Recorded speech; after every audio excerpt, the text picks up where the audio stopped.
Hey everyone, it's Chris and welcome back to the Ridge. Today, we're going to go over our solution to keeping our Predator 5000 inverter generator out of our garage and out of the weather, but also keeping it at the ready to deliver power whenever we need it. Stick around to see how we did it. Join us. Sweet Maple Ridge Farms. Come on down, everybody. Go!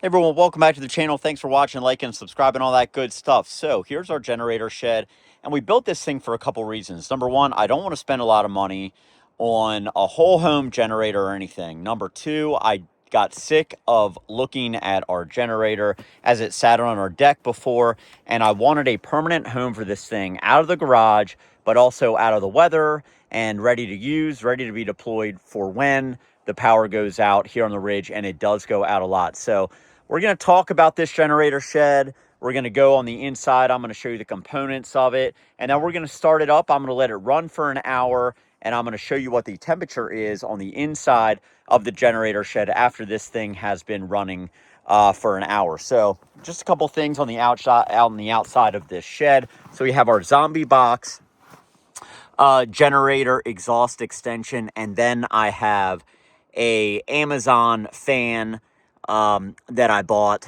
I think the zombie box was around $100. This fan was right around $60. I got it off of Amazon. It's important that when you buy this that you get one that has a physical button on it. These two components are required. You definitely have to have the exhaust that vents the exhaust, obviously, safely out. But also, this fan helps to get rid of the hot air and all that stuff that accumulates on the inside. So let me take you in here. See this super fancy latch. I have this on hinges, and again, this stuff was all just left over.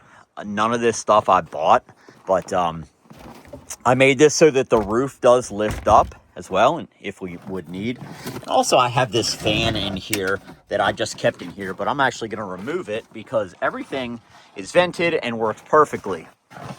So here's the inside of our generator shed.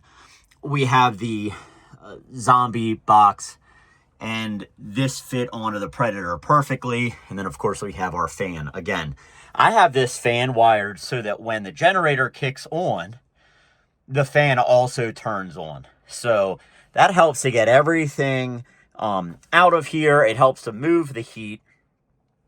And then so what I did was I just wired this to power our most essential items that we need to power when the power goes out here.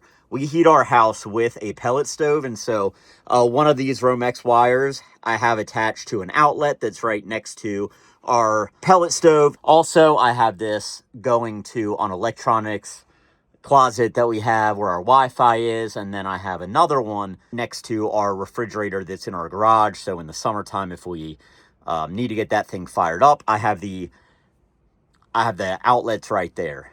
I'm not running extension cords. I'm not fiddling with anything like that.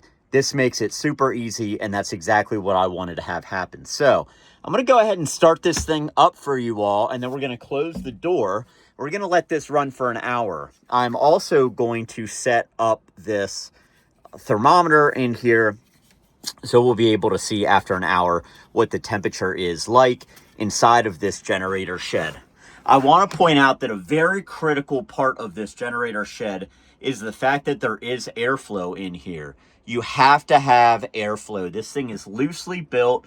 I'm not using caulk or anything like that in here. This does provide airflow, so you need airflow in here. Otherwise, it's going to shut down. So what I'm going to do now is we're going to take this, we're going to put it inside the generator shed. We're going to get this thing started up so you can see what the temperature is after this runs for about an hour, okay? So again, this generator, this is not meant to replace a whole home generator.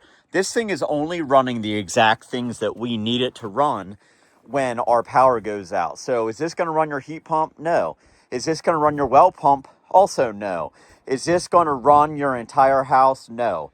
We're not intending for that, for this to solve that. This solves a very specific problem for us, and that's the fact that I don't want to look at this thing. I don't want it to take up room in our garage, and I want it to be ready for whenever the power goes out, and I want it to be seamless.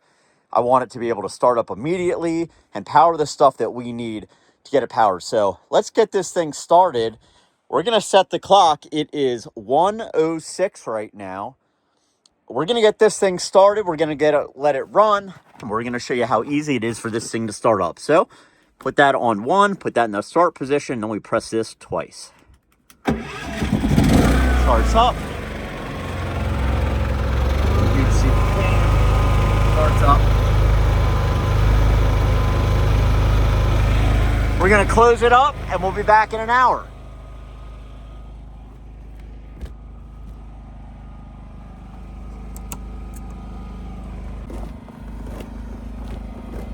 All right, everyone, it's been a little bit over an hour here. See the generator still running. It's going on strong.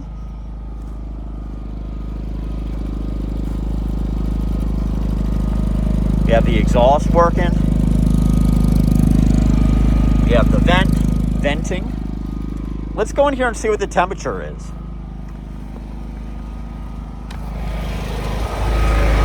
Okay, so right around 70 degrees in here. Not bad at all. Go ahead and turn that off. So guys, I think this is a great way to keep your generator out of the weather, but also keep it ready to go for whenever you need it to. So I think this solves our problem here. This works for us. Again, you are going to make sure that you follow all building codes. Make sure you're doing everything safely. You also want to pay attention to carbon monoxide, because carbon monoxide will kill you. This has a carbon monoxide detector on it. And without that fan and without that exhaust, this thing, there is no way it would run in here. Safety first, always when dealing with generators. So make sure you're doing what fits for your particular situation and your particular setup. So anyway, guys, that's it. That's the video. If you want to be an OG Mapler like those amazing folks listed here, and you want to continue learning how to rely less and create more from high atop the Allegheny Plateau, please like and subscribe. And guys, we'll see you next time out on the ridge.